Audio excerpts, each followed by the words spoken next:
Hi, this is Joyce from Stay Home Adventures, and today I am going to be showing you our next freebie, the November 2019 monthly budget printables that are given to our subscribers. So let's begin.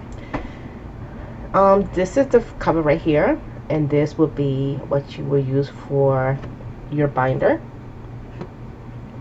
and followed by November monthly challenge, where you will write down whatever you want here, what the challenge will be for November, if it's no spending, monthly challenge, whatever challenge you have.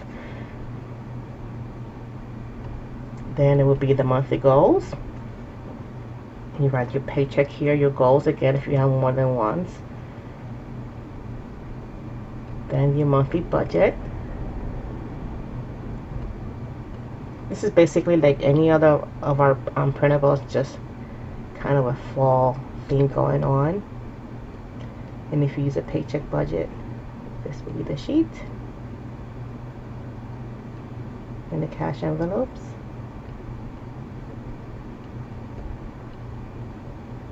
Then the how much cash do I need sheet. Keeping track of your cash envelope if you use cash envelopes.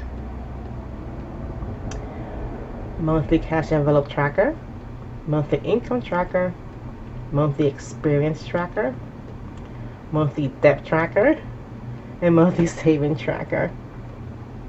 And at the end, this is like a recap of what you have accomplished, and I really hope you enjoyed this freebie. Sorry for the quick video, just wanted to make sure that you guys know what's inside your freebie. If you have any questions, let me know.